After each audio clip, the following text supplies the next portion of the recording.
The Battle of New York takes flight again. Danny Dimes is out for the third straight week. Will the Giants' hot week last week against Washington come to a skids as the Jets look to keep the momentum going? Bengals and the 49ers. Usually at this point, we're talking about somebody's calf. But now it's Brock's head, or will it be Darnold's arm going on Sunday? Bucks McGee had some harsh words for the Bills and the Chargers last week. Will these two supposed frauds, one of which coming off a win over his beloved Bucs, and the other team going up against new young QB heartthrob Tyson Bagent, which one shakes the fraud label off very quickly? Now you've got the Texans and the Panthers, the story of the two young rookies, Stroud and Bryce. Which one will live up to their billing in this clash of top two picks? All that and more as Sunday Scaries with Bucks McGee previews Week 8 in the NFL.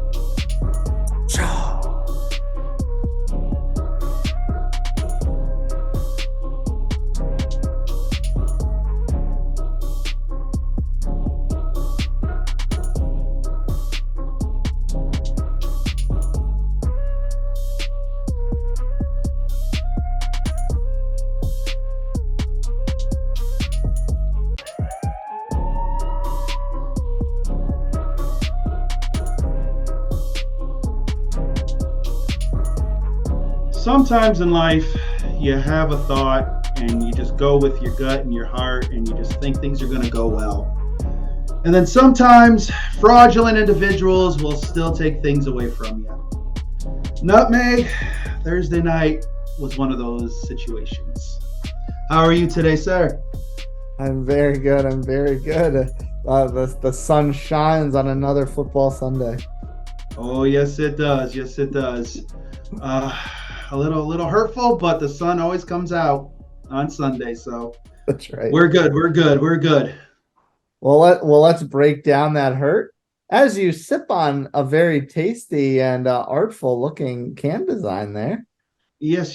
This is the Legacy Lager from the Coppertail Brewing over in Tampa, where I was for this Thursday night fiesta.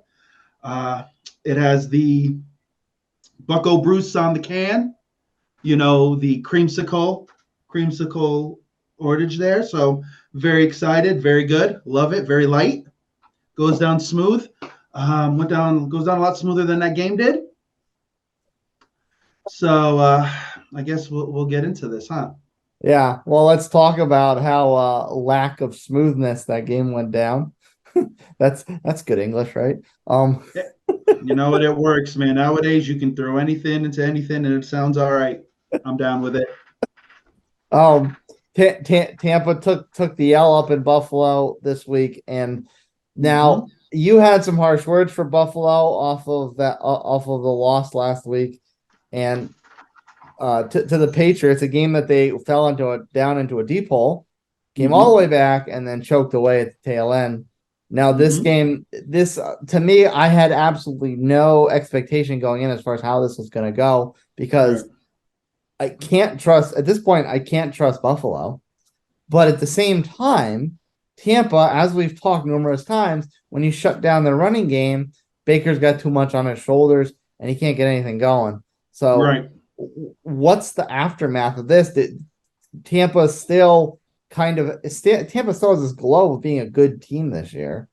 Is this a quality win for Buffalo, or do you kind of say, listen, Tampa's got some issues.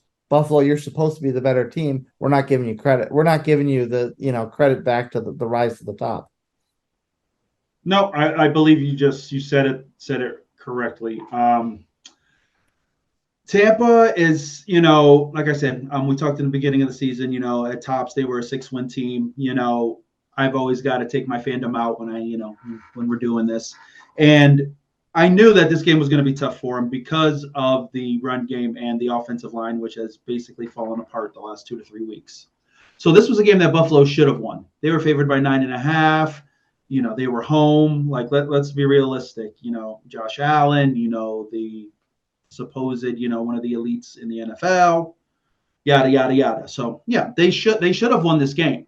It's not a surprise to me that they won this game, but to me, they still didn't look great. They got out, they put up their points, and then it's like they took their foot off the gas, or they just couldn't almost finish the job. You know, the play calling I thought was really questionable. There was that one sequence when they were on the goal line, instead of running it or having Josh, quarterback sneak, they decide to, throw the ball all over the place, couldn't get in the end zone, had to settle for 3. This team to me is still they're a good team, but they're not an elite AFC team. There's nothing that they've shown me in the last 2 to 3 weeks that says otherwise. The first, your first 2 to 3 games of the season, it's the new season. There's that shine. I'll be the first to admit it with Tampa. Baker was on fire. Baker was great. Now the problems are setting in, and you see what Tampa is. So for me, Buffalo's good, but to me, they're not an elite team. I still think there's a lot of issues. I think the play calling is really questionable. When they play against somebody who's top notch, an elite type team, they're not good. You lost to New England. Yeah, who's not? I think not good at all. I think Tampa's better than New England. So, yay, they won. Hurrah, hooray for them. But let's see where they are in 2 or 3 weeks. Throwing on the goal line. I guess the play calling got their notes from Pete Carroll. Yeah, exactly. Like, why are you going to throw? Like, literally, you're on the 1 yard line. Most quarterbacks will quarterback sneak that. Josh is a big guy. You're telling me he can't get in there? They don't have a designed play? Brady was doing that for years. And he's definitely not as big as freaking Josh Allen, but he was getting 1 yarders and getting touchdowns. So you're telling me that Josh Allen can't do that? A big guy that has a propensity to run. Exactly. And if you listen to the broadcast, they were all about, especially Fitzmagic, respect to Fitzmagic, but it was like, Josh has got to put a Superman cape on and blah, blah, blah. And all right, now I think we're getting to the point where you gotta hold off the praise. You gotta say, okay, what have you done for me lately? It's like what we're doing with Herbert over the Chargers. Okay, party's over. What have you done? Yeah, you got paid. Like, here's the deal. Like, the gloss is over now. You've been paid. You're the man. Now, what that means is deep playoff runs, Super Bowls. Until Buffalo's getting into Super Bowls at this point, yeah, Josh can be a top 10 quarterback, but they're just going to be a good team. There's nothing spectacular about them. So 300 yards, 2 passing touchdowns, a rushing touchdown. You just think that's a byproduct of playing a Tampa game that's starting to be revealed as the Tampa team that they probably were all along. You should throw for 300 yards. Like, literally, it was 3 and out and 3 and out. Like, let's be realistic. After a while, any defense is going to tire out. That Tampa defense is a solid unit, but let's be realistic. If the offense can't put up points and can't sustain drives, that defense is going to fall apart. Any defense will. So to me, that's what Josh should have done. He should have done that against New England. So you're telling me New England was that much better than Tampa that you guys couldn't do this? So what's the problem? Is it coaching? Is it just you weren't up for the game? Maybe you guys thought that New England was going to be a pushover and New England smacked you into reality? What was it? Let down game. So, hey, Buffalo won. Yeah, hope y'all broke some tables, but let's see where you are in 2 to 3 weeks. Because still, Miami's running that division right now still. So do they still wear the fraud label for you, or did they shake a little bit of it off? No. Now if they had beaten Detroit, okay, all right. If they had beaten a upper tier team, then yeah, I would sit there and say, okay, they came to play. They kind of started to figure out what they need to do. Okay, fine. Tampa's not there. Tampa's a team that's going to be competitive and win some games, but we know what Tampa is. It's going to be a long season until they get that offensive line handled and can start to run the ball, point blank. If they can't run the ball, Baker's a dead man walking. Mm-hmm. And you're going to get the narrative of, oh well, this is what Baker was, yada yada yada. No, if you watch what Baker's done over this year, he's played well when he's had time. When you don't have time, no quarterback is good. And that man has had scrambles in each of the last couple games over 15, 20 yards, keeping drives alive. So it's not Baker's fault at all. It's this offensive line and this run game. So no, to me, Buffalo needs to beat somebody of real substance for me to say, okay, there we go. Yeah. Moving into the top three games this week, as we turn our sights to Sunday, the first one. This is a game that going into the season, we would have thought this is a potential Super Bowl matchup. Oh, no doubt, no And, doubt. and even as the season progressed, this is still a game between two very good clubs. But this week, there's a little bit of a question mark. We're not totally sure what Brock Purdy's status is. Is he going to play? Is he not? Is it going to be the Darnold show? So now you're almost in a position where you look at the Niners and you think of them last year. Jimmy G, Trey Lance went down very early. Jimmy G came in. He was able to steady the ship. He goes down. Brock Purdy comes in. Obviously, the football world goes nuts over him, and he doesn't lose a game. They get into the playoffs to get to the NFC championship game before he gets hurt. And then Josh Johnson obviously couldn't finish the job. So you almost have a situation with this game, or maybe not almost, maybe it is exactly the same thing. You have a situation with this game where if Purdy doesn't go and you have Darnold, is Darnold just a plug and play type of quarterback where this offense and this system can still succeed? Wow. I think Sam Darnold. I think he can survive. I think he can almost thrive in this offense. I think unfortunately Sam Darnold was bit by the bug that is Jets quarterbacks over the last 5 to 7 years. Let's be realistic. They've been high draft picks in bad situations, have just basically been tossed to the side.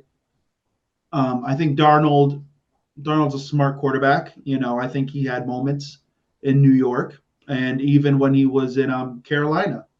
I don't think he's a bad quarterback. I think he just has to be put in a spot where he doesn't have to carry the load. And I think a lot of times, especially with those Jets quarterbacks, they were said, here you go. You're the guy. You're going to carry us. And they weren't ready because they never had anybody to sit behind to learn. It was trial by fire. So, no, I think with the veteran leadership, especially with that defense, they're going to go in. Sam's done this. He's not he's not an old guy, but he's not a young guy either. He knows what needs to be done. So I think they'll give him the plays that he likes. He'll be able to move the offense. That defense, of course, is going to have to play top tier. But the Bengals, we're still kind of iffy on what we're going to get. We're hoping that Joe's 100%. So I think this game says a lot for the Bengals just as much as the Niners. For the Niners, for the injury aspect, but for the Bengals, have they arrived? Are they 100% now? Are they ready to go? Is Joe ready to do this? Calf and all, ready? But no, I think Darnold will be okay. Joe Burrow looks a lot better than he had been. Plus they had their bye week recently, so that's another extra week to rest. Yeah, at this point, that calf shouldn't be an issue. If it is, then then at this point you need to shut him down. So again, the feeling I have is that he's ready to go, and this is the team they're going forward with. They've got the weapons. It's going to be interesting what the Bengals defense does with Darnold. I don't Debo's out for at least another week, so it's going to be interesting if CMC's over the oblique or if he's still kind of nursing that. So he certainly didn't look like he had anything left to get over in that game against Minnesota, despite the loss. Yeah, that's true. That's true. So I think this will be a game where, some of the shine is off of it because Purdy's not there, but I think Darnold can fit in and do what he needs to do. So in the event that is the case, do you feel as if that is the case that this is Cincinnati's game to win, or the defense and McCaffrey is still enough to keep San Francisco ahead? No, I still think San Fran's defense is solid. Cincy's offensive line is is solid, but it still has some leaks in it. I think they really need to have a balanced attack. They need to run the ball and not become just pass happy.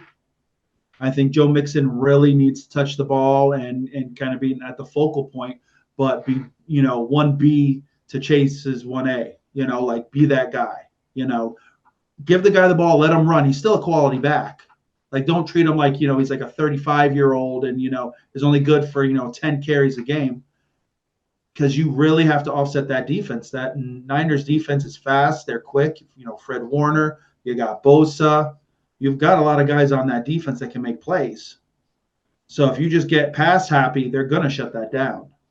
And if you go to the run too late, it's over. It's going to be over. So I think the Bengals can win. I'm not saying they can't, but they need to have a balanced attack. They have to keep that Niners defense on its heels. Where would you put the percentages at? Like 60, 40, 70, 30, 50, 50, that kind of thing, with Purdy under center versus Darnold under center. Oh, well, Purdy's been the guy. So you mean percentage as in win percentage? Chances the Niners would win. Chances Niners would win. Let's see. With Purdy, I'd give you 60%. Okay. 64. I'd give you 60% because I think the Bengals are solid. Bengals are good. I'm not saying they're bad. It's just whether Joe's, calf is good and that offensive line holds up, because this is a top tier defense. This is like one of the elite defenses. So with Sam, we haven't seen Sam, so you kind of have to go. What, 50-50 is the coin flip? No. I would give. I don't want to go too low on him because I do believe he can handle this offense. But I'd say about 40%, 35, 40. Oh, so Cincinnati would be the favorite in the event Darnold's under center. I think they would. Yeah, I do think that because it's not one of those things where it's like, okay, well, we don't know what Sam Darnold can do. There's tape on him. Yeah. He's not an unknown entity. They know, everyone can look and see, okay, this is what Sam does. It's just, okay, how does he fit in this Niners offense? Is it going to be status quo play call wise? Or are they changing some things up? That's the only thing. I think they're going to basically plan for CMC, and then just whatever Darnold puts out there in the pass game, they'll just adjust as it happens. Because I think if you can handle CMC, that's a lot of that offense. Yeah, known entity. He's not a Division II quarterback with an arm wrestling champion father. Exactly. Now, if you got that, then who knows what's going to happen? That's some specialty right there. So moving on to our next top game, and this one, it's kind of hard to pick out a big storyline in this game. They're both very good teams, but one of them has been a very good team that we expect them to be a good team, but they've just been up and down and somehow have maintained enough skill and I guess deference, for lack of a better word, to maintain a winning record in first place status. And that's the Jaguars. And then the Steelers are a very good team, but they had a lot of question marks. We kind of were at best 1 foot in, 1 foot out on them, but yet they still sit at 4-2. They're only I think a half game behind Baltimore. So this game could really define a lot of this landscape in the AFC playoff picture. Oh no, there's no doubt about it. But here's the thing with the Steelers, people were putting them on a pedestal in the offseason. Like, they were like, oh, the Steelers are ready to bounce back from, the 500, streak that they've had, the 500 record streak. And, Pickett's ready to take that next step, into becoming an elite quarterback. Pickens is there. You got Johnson, Najee Harris is ready to explode. And none of that has happened whatsoever. They've lived on that defense. TJ Watt right now, to me, should be in the conversation for like MVP. The guy's incredible. Oh, yeah. Like, that defense has kept them around. Now, the offense has slowly started to come around. That offense still isn't what it should be. So I give all the credit in the world to the Steelers. 4-2, hey, man, for what you've done so far this year, you're lucky to be 4-2. You've grinded out some wins. And that may help you farther down the road. You're battle tested. You know how to win the tough games. The Jags need this game. This is one of those games where they have to win so they can kind of solidify themselves as a top playoff team. Because if not, then they kind of slide a bit towards the fraudulent. Mm. They beat the Bills, over in London and all that. That's great and all, but you got to piece wins together, especially against good teams. And I don't think the Jags have done that just yet. Like everyone's ready to hand them the elite title. Like, oh man, top 3 team in the AFC. Like this team, they're legit. But I think we're still hesitant because we haven't gotten a complete game from them. They either start out hot and then they just, for 2 quarters, they disappear and then they somehow eke it out at the end, or they're not there and then somehow catch fire the second half and pull it out. There hasn't been 60 minutes of legit football, consistent quality football. Yeah, and even you'd think that someone like Travis Etienne, not just because of his skill, but because of his familiarity, Lawrence's familiarity with him, going back to college, their Clemson days, he was almost invisible for the first few weeks of the season, and he's put together 3 straight weeks of extremely productive football. But even that, like, okay, we're just finally starting to see consistent performance out of Etienne. Right. But that's also the fact that they were going to freaking Ridley early. Calvin Ridley was showcased early. Yeah, think about it. The first couple games, Calvin Ridley was the showpiece because everybody was like, and me too, man. I was like, all right, this guy is going to be that piece that puts him over the edge. And for the first couple games, he was. Then all of a sudden, like you said, he disappeared. And Travis shows up, and they've been going to Travis more and more, and he's become the focal point of this offense. But they need to get the other guys involved. They need to get Christian Kirk, a little more consistent. They've got to get, everyone involved. Evan Ingram. These guys have to be in the offense consistently for them to be successful. You can't just ride Travis for 3 quarters because if he gets hurt, that offense is a mess. I know they got Tank, Bigsby, and he's, the cool cult guy now, it seems like, in Jacksonville, but they need to make sure that they get this offense well-rounded because if Travis goes down, they're going to have a tough time. Yeah. How much more do you need to see out of the Steelers to be convinced, like, okay, this team actually could be a legitimate wild card contender, if not division, because we know Baltimore has a lot of vacancies as well. I need to see a couple quality games out of Pickett. The pass game has got to be solid, and that run game needs to show up. Like, okay, it was great Najee Harris scored last week, but he's got to put up 85, 90 yards a game. Like, he's got to be a threat in that offense. Yeah. And literally for 6-7 weeks, it was like, okay, whatever, Najee, whatever. Yeah, be the bell cow people think you are, not this split time. That's what you were drafted as. You were drafted as the cowbell. You were the guy who was going to come in and continue the tradition of hard running Steeler backs, and it really hasn't happened this year. So you've gotta show up, and even if they've got to go back to the days where their offense maybe put up 8, if this is what they're going to be, you put up 17, 18 points, then you better shore up that defense if that's what it's going to be. Because don't forget the Steelers, for a while were, they were a high flying offense. They were putting up 25 something points with, the Killer Bees and those guys. You're trying to, you remember them. It was, those guys were putting up 30 points and they had a defense to support them. Here, you don't know what you're getting out of the offense. Are you going to get 25 points? Are you going to get 17, 18? And you need TJ Watt to get you 4 sacks to keep you in the game. He gets hurt, that defense is going to fall apart. So it's going to be interesting. But yes, I think the Jags need this game. Both teams do, but the Jags really need this game to show that they are a legit force in the AFC. Yeah, they both need it for football reasons, but the Jags need it for some extracurricular reason as well. Yes. Our last top game, and this looked probably a lot better a few days ago, maybe like Tuesday or Monday, Tuesday, Wednesday, that area.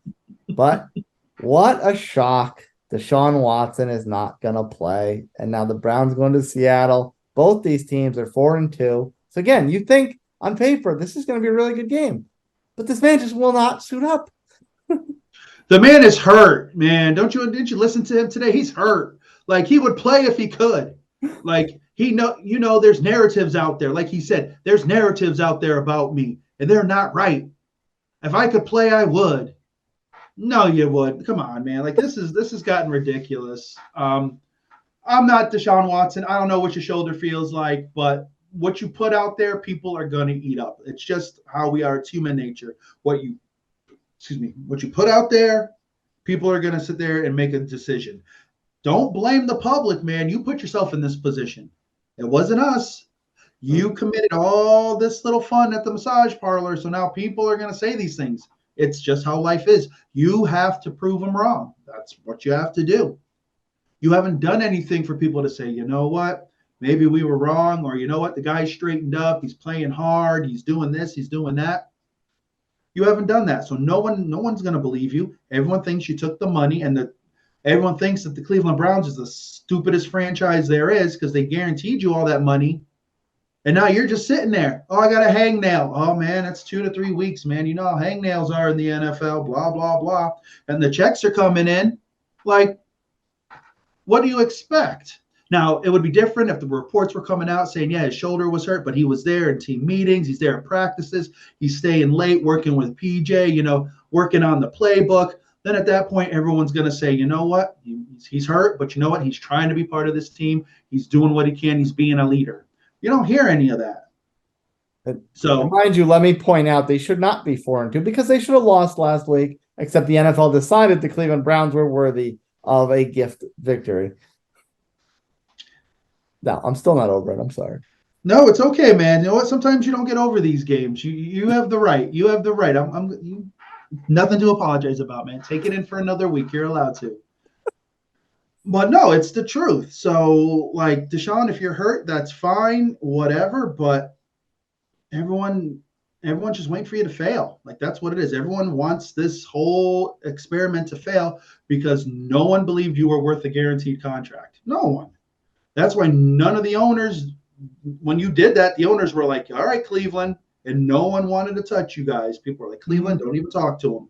You were like the kid that no one wants to sit at lunch. They left you at the table all the way on the end because you decided to give them 200 plus million of guaranteed money. So like, let's be realistic. This game should be a game where you're like, if everything falls right, these teams possibly could be a Super Bowl. You never know. If in a perfect world things fall right for them, but no. And I'm not taking anything away from PJ. I hope he goes in there and does his business. I hope things turn for him, and they're like, you know what, we're going to ride with him till he can't do it, and then you got to bring back Deshaun. That's what I hope. Yeah. What kind of output would you expect to see from the Seahawks? Are we like Geno had a very good game against the Bengals, but they didn't score a lot of points. They were kind of capped a bit, and obviously they haven't quite looked like the offensive monster they were last year. So with Watson not playing again, do you think this is where Cleveland's defense is still good, despite the fact that the Colts with Uncle Rico almost scored 40 points on them? I mean, do you think Seattle could have an explosion on this team, or is this going to be kind of a little bit of a struggle fest like they went through against the Bengals? Oh, I assume it's going to be a struggle fest because you know how it is in the NFL. One week, some team's putting up 30 points on you. Next week, you're clamping the next team, and they're lucky to get 6 on you. I think Cleveland's defense is a prideful unit. I think they're good. So, no, I don't necessarily think it's going to be a struggle, but if you're telling me, Cleveland's going to put up 30 or something Seattle's going to put up 30 on them? No. I think this game might be a mid-20s game. I think it's going to be a close game, But, yeah, Cleveland's defense is legit. You got Myles Garrett, all world, and their secondary with, Denzel Ward and those guys. They're still solid. Yeah, they gave up, a ton of points to Uncle Rico, which no one saw coming, but, it's the NFL. Anything can happen, but I don't think it happens 2 weeks in a row against Cleveland. I think it's going to be a tight game. Yeah. So those are our top three games. We're about halfway through the show right now. So let's move on to our extra point segment. That's good. It's like that's gonna be our new thing now, right? That's it. That is good. They could pay me to do that. That'd be cool. Yeah.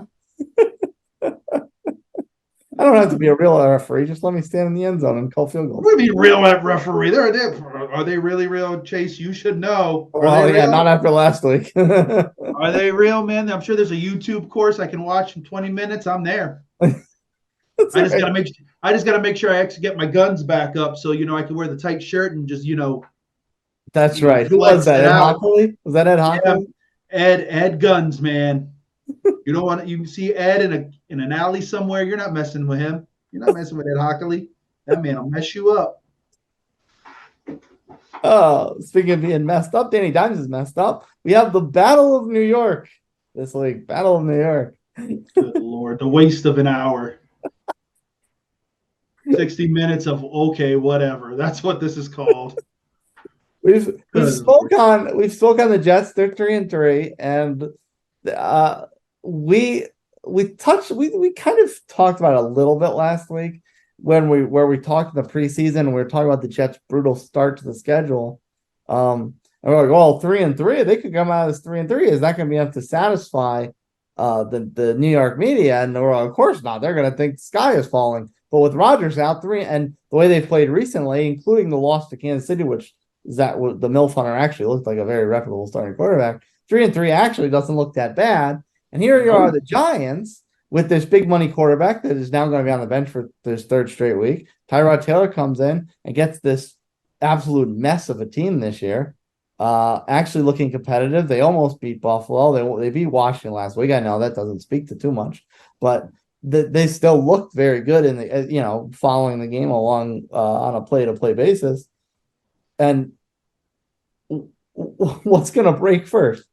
This upstart Giants team that's kind of recaptured a little bit of last year's magic, or this Jets team that's kind of gotten themselves back to somewhat competitiveness and, maybe keeps the window open of hopefulness that Aaron will return.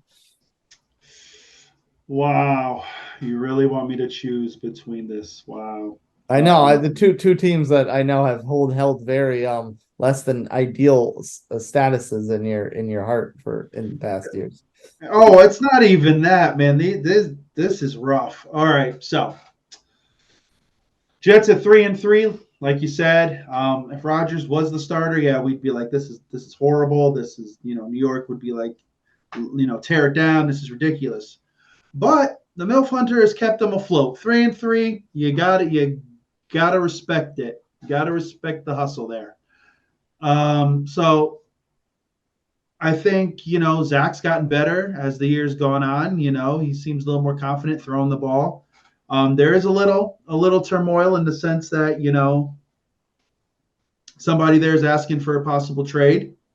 Dalvin Cook has come out this week and kind of said, hey, if I'm not going to get the touches, if you brought me here for a reason. If you're not going to use me, let me get traded. So, I mean, what did he expect if Breece Hall was healthy? Did he really expect to be the workhorse he was in Minnesota? Here's the problem, though. The Jets, for all we know, said, okay, you're going to get, 10 to 12 carries a game, yada, yada, yada. Because you know how the Jets do. The owner's he's too hands-on. He wants guys, he wants to bring them in, and it never works out, especially quarterbacks, and it's just an absolute joke.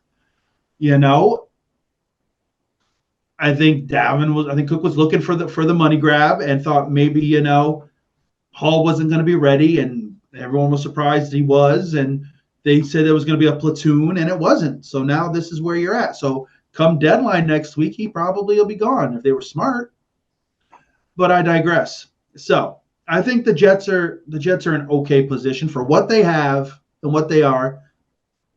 They're not going to get any better. They're not getting another quarterback. They're going to ride Wilson till the end. That's basically what's been said, because the only other, target, and we talked about it earlier this year, was Kirk Cousins, and he's not going anywhere.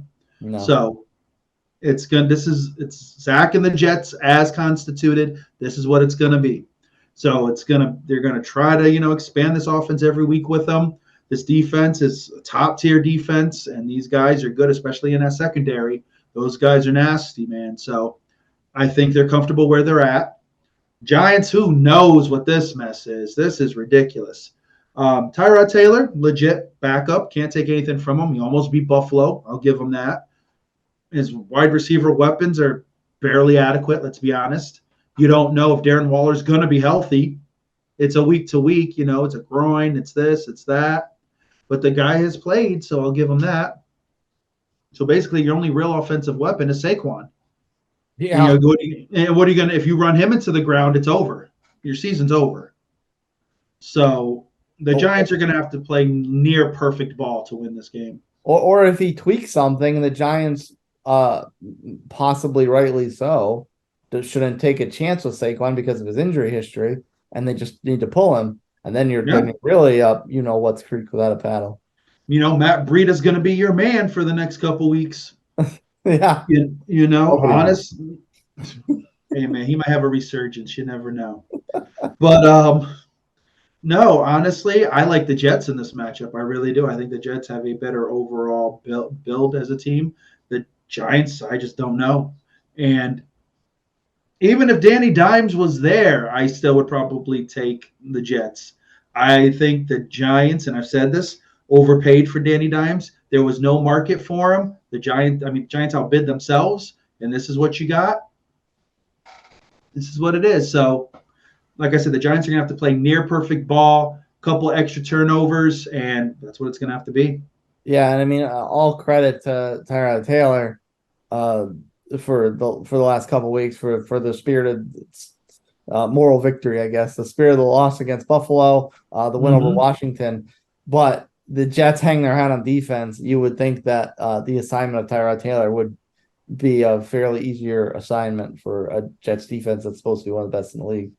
Exactly, especially if they force him to sit in the pocket. Because Tyrod can move out of the pocket, he can throw on the run. There's no doubt about it. He's got that scramble ability. But if they force him to sit in the pocket and throw, that secondary is as good as any in the league. And Sauce is back.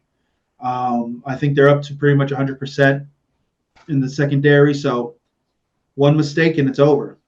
So can we rewrite the Elton John song? Jets. You know what?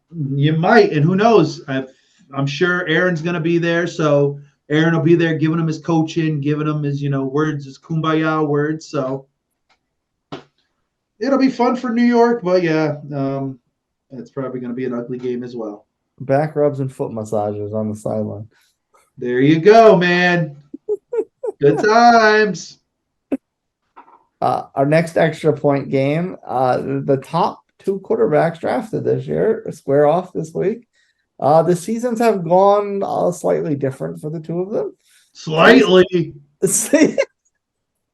One guy's got a bagel and the other guy could be a division leader. What are you talking slightly? What is your definition of slightly, sir? Please tell me.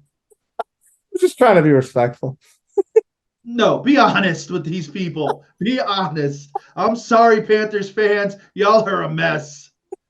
And we were there training camp and saw it. Mess. Yeah. So the CJ Stroud, much bucking the trend to how Ohio State quarterbacks fare in the NFL, has turned out a 3-3 record. And you know what? If things don't go the Jaguars' way, and maybe if my Colts can get a win over messed up New Orleans team this week, the Texans and the Colts will be right back in the mix for the division. So they're very much in the mix for a playoff position.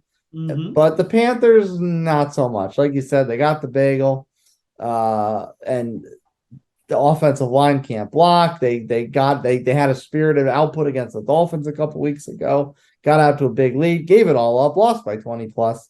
So, are there any positives to take out of this besides like, oh, hey, two top quarterbacks, we care for 2 minutes and now turn the game off? Positives. Can't wait for your draft party next year. It's going to be exciting. Maybe we can get tickets to go to that fiesta. Let's go. No. All right. I think people overhyped the Panthers in the preseason because they were in the conversation to possibly win the division. Like I get it, Bryce Young, Alabama, shiny new toy. Like I get it, but no, like you really had to sit there and really look at what this team was, at the start of the season. Miles Sanders left, and Miles Sanders, you see what he is now. They get Miles Sanders. Excuse me, they get Miles Sanders. He was a product of Philly. He was a product of that offensive line. He hasn't really done anything. Adam Thielen has been a surprise, a pleasant surprise. He's put up some numbers. He's kind of had a bit of a resurgence. After that, no, like you said, the offensive line is horrible. They make Tampa's look top notch. No, there's talk of guys getting traded. Brian Burns being one of them. Shaq Thompson's been in some conversations. These are guys that have been the cornerstone. Even Jeremy Chin has been mentioned. These are guys that are cornerstones and young cornerstones of this defense. So, are the Panthers? Have they already just foamed it in and said, okay, you know what? We're just going to develop the young guys. Let's get some more trade pieces, draft pieces for next year, and go from there. Because right now you're 0-6. There's no way you're making the playoffs this year. I could foresee a situation where they say, okay, Bryce and JC Horn are the only untouchable pieces. Everyone else make an offer for us. Yeah. And I think there are other teams in the league that are like that too, especially I think this trade deadline is going to be interesting. But for the Panthers, I think that's what it's going to be. They're going to start to trade pieces to teams that are in need for that playoff push. So it wouldn't surprise me to see, see Burns gone, Shaq Thompson gone, even Jeremy Chin possibly gone because he's been injury prone as of late. So someone will take a flyer on him just because of the potential. Yeah. So at this point, maybe they're just working to build that offensive line because if not, Bryce is not going to survive. He is not going to last this year. So it's the shine on this game, I think, is gone. I think there was more shine on it in the preseason because everybody thought what the Panthers were going to be. But let's be realistic. The Texans are a way better team. I think they've been better coached. Their defense is solid, and they put up points. They've got guys who have come out of nowhere to be quality starters or wide receiver. Running back is still a little off. Damian Pierce really hasn't exploded like he did last year. I think that's something they need to work on. But overall, CJ's played great. So, hey, all the power to the Texans. But the Panthers, yep, next year, shoot for next year. I'll give you the field on this one. Based on what we've seen out of the Texans, based on what we've seen out of the Colts, how do you gauge someone else potentially winning that division besides Jacksonville? Wow. If I had to pick one right now, and I'm probably weird for saying this, I kind of like the Texans. The Texans, I think, have kind of flown under the radar. They play smart. I think DeMeco Ryans was the perfect coach for them right now. I think he's working now. They could go on a 3-game losing streak, and then I could look like the fool. But right now, I think they've been the more consistent team. Yeah. So if you told me the Texans finished second in that division, I wouldn't be surprised. Yeah. I wouldn't be surprised if the Colts finished second. It's just, for me, I think it's going to be in those last, 3 to 4 weeks, who's consistent, who's healthier. It's just, I don't know. That division is so weird, man. I don't know. And we're already losing that fight. I think as long as you guys don't have that referee team on any of your games, you're going to be good. Yeah, right. Get the names of those guys and make sure they don't enter the stadium. But no, yeah, banned from the city of Indianapolis forever. Oh, there you go. The next game, the next extra point, we won't spend too much time on it because I can't imagine this is going to be much competitive at all. But what does it mean to potentially see a 17th straight victory over any opponent, let alone a divisional opponent? And that is the kind of golden egg, I guess, at stake for the Chiefs this week as they go to Mile High. They're beating a crappy Denver team. Like, no one cares, man. But Like, 16 in a row, that's 8 years. It's almost a decade of garbage. yeah, but other quarterbacks have had close to that kind of run against certain teams. A certain individual who shall remain nameless in the AFC East was the bane of a certain Buffalo team for years, and Jets and Miami and stuff. So ding, ding. But and I get it. No, it's impressive. I'm not taking anything away from it. But there's no how can I get hyped up for this game? They're playing the Denver Broncos. Now watch, Denver's gonna beat them. Everyone's like, oh, 16 games. This is the game where all hell breaks loose. Taylor breaks up with Travis the night before. He's crying. He can't go. Nico Hardman gets a hangnail. He can't play. Sky Moore, I don't know, he leaves the team. He's mad or something. And all hell breaks loose. Something to that effect. You never know. Probably won't happen, but I got to juice this game up for whatever it is. Now watch. I just pray. First of all, I hope Taylor is not at this game. Taylor, if you're watching this, don't come. Don't come. I want to be able to watch the game. You're all over the place. I don't need to see you. I don't need to see the handshake. I don't need to see none of that. But they're playing Denver, man. Really, really, do I really care? If they don't beat them, that's the bigger. If this game is close, there's an issue. I should see Blaine Gabbert by the middle of the third. Fact. Come on, man. You can't gas this thing up for what it is.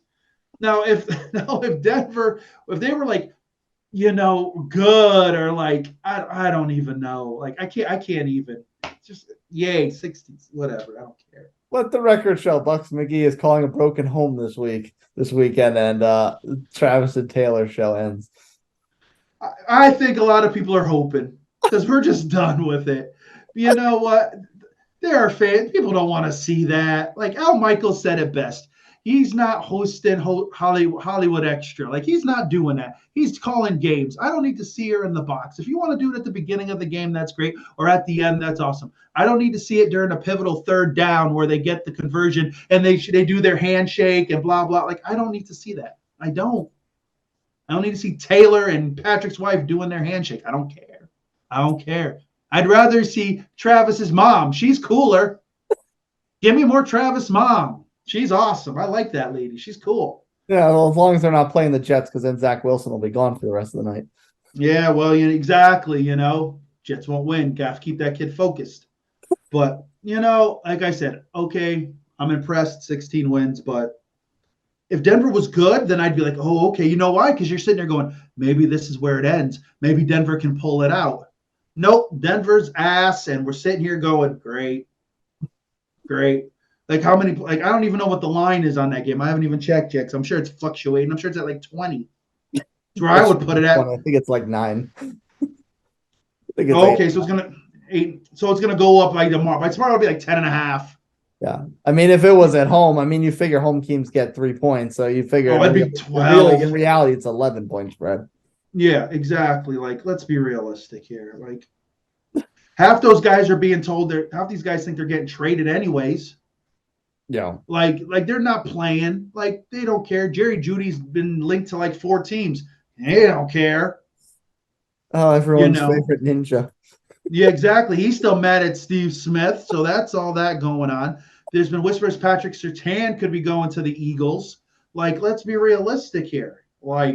That team is by the end of Tuesday is not going to probably look anything near to what we see on Sunday. So, whatever. Hooray, Patrick.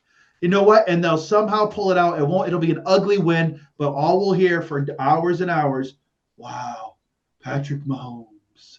I'll have to listen to Jim Nantz and Tony Romo. Blah, blah, blah, blah. I apologize for the rant, but that's just how it is. Yeah, I was going to say, let's bring your blood pressure back down a little bit, but I don't know if it's so much going to bring your blood pressure back down because here we have the other team you slapped the fraud label on last week. The Chargers, Sunday night, under the lights, second week in a row? No, second out of 3 weeks. Mhm. And they host Chicago, who obviously Chicago's been They're on fire. What are you talking about? They're on fire. They won last week, man. Put some respect on their name.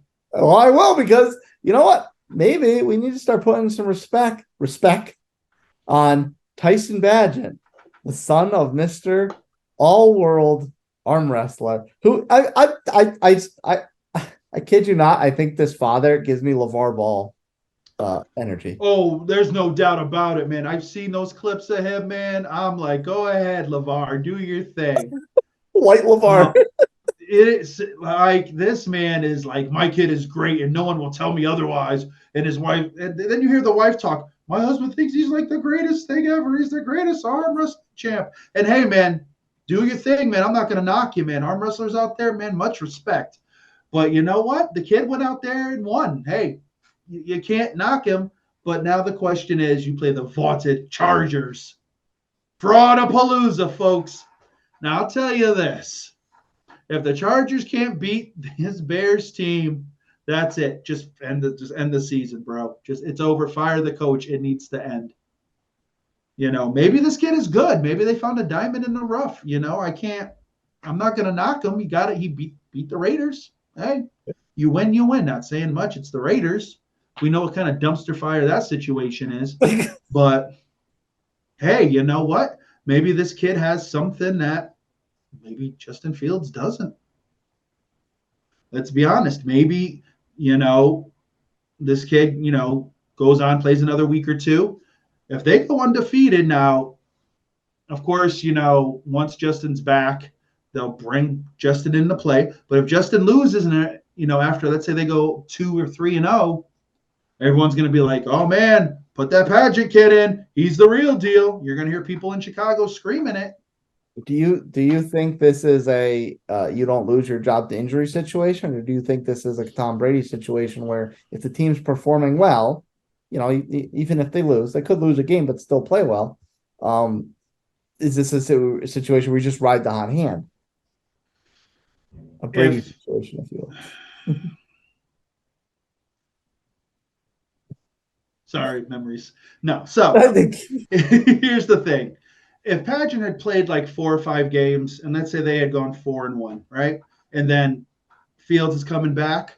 No, Fields, my thought process, and maybe I'm just old school because I kind of believe in it. If this kid is, if you guys are really, gelling, it's 4-1, you ride it out. Because let's be honest, especially in Chicago's situation, they've been bad. So if this kid had played 5 games and went 4-1, you see what happens, But if it's going to be only one more game, yeah, Justin's coming back. Because honestly, let's be real, we don't know what Chicago's plans are with Justin Fields. Like that's kind of what's hanging over this franchise as well. Because let's be realistic, if they end up with the number 1 pick, what are they going to do? Yeah. Let's be realistic here. Because everyone's talked about it, Caleb Williams coming to Chicago, number 1 pick, maybe Justin just isn't the fit, trade him, do whatever. You don't know. But no, I think if Justin's ready to go the following week, then you ride the kid. But Justin needs to be 100%. Like if Justin's telling you he's good and he's throwing ducks in practice, you don't bring him back. Like you make sure he's 100%, because if you're looking to trade this guy at some point because you feel he's not the fit for your franchise, you want to set him up for success so at least he looks good and you can get what you can draft capital-wise. So right now, I think the Bears are just taking wins wherever they can. And if this kid becomes a cult hero, then so be it. He may be the next Brock Purdy. Yeah.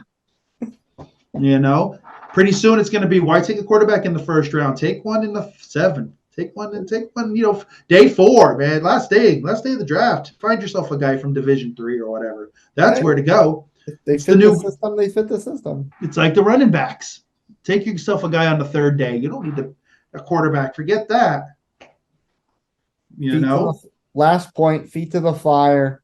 It does that hot seat completely get set ablaze, and the Chargers are making a change on Monday. Oh, if they lose to the Bears, wow. Under the lights.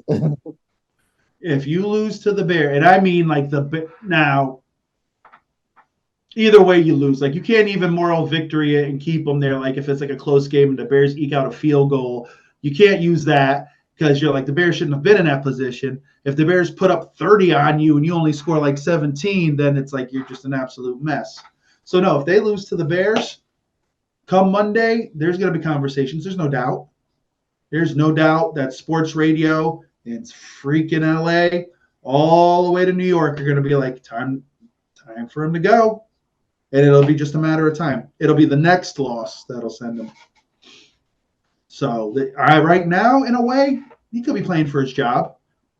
They may need to put on a dominant performance against the Bears, but then the flip side of this is, well, you should beat the Bears. So what did you do? So they need to string on some wins and do it quick, because if not, Kellen Moore's sitting in the wings. Yeah. Or maybe they don't go Kellen Moore and they look for the new hot guy in college. Maybe Lincoln Riley. You know? Maybe Coach Prime. No, man, he's gonna do at least one more year in Colorado and then he'll leave. He's got to get one more year in Colorado. He's got to get him into the championship picture, get him into the playoff, and then he'll walk away. Yeah, the script is set up for him to succeed Mike McCarthy. We all know that. Wow, could you imagine that? Oh. In what, 2 years? You think 2 years Prime's coaching the Cowboys? Could happen. No, this is what, or it's like this, right? The Cowboys go hot, right? Make it to the NFC Championship game. They keep McCarthy another year. They're thinking, all right, now we're ready for the Super Bowl. And then he bottoms out first round of the playoffs, and then they bring Prime in. You're all fired. I'm bringing all my guys in. That's it. He rides it on his Buffalo, and just there it is. And he brings his kid with him.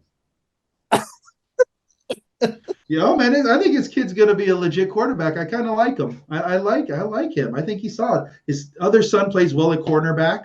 Like, he could bring them both. The Dallas Sanders. Wow, that's something to watch out, man. That's cool. I like that. I might actually buy a Dallas jersey. Yeah. Just for that. That'll be your next Aaron Rodgers preseason bet. Yeah, you know what? I'll lose that too, man. I can't be making these bets, man. I got no one's jersey to wear now, man. Damn. Oh, Lord. I got to find somebody quick. By like week 10, I got to make another bet. That's right. Well, no reason for all of you to find someone quick. Always keep it right here on Sunday Scaries with Bucks McGee for the pregame coverage. 8 a.m. premiering on YouTube and Rumble Eastern time. And our audio companion podcast on Apple Podcasts and Spotify that drops a few hours earlier in case anyone wants to get their Sundays started. We will be live. We actually have all different games at 1 o'clock, so we have plenty to break down. We'll be live on YouTube after all the afternoon games conclude. Join us then. Bucks McGee, take us all there. Well, folks, it's another week of football. The world is right. It's a little chilly here in Florida. Hope all your teams win. If they don't, what are you going to do? There's always next week, right? Nutmeg, it's always an honor and a privilege, sir. Let's watch some sports, watch some football, and see what happens.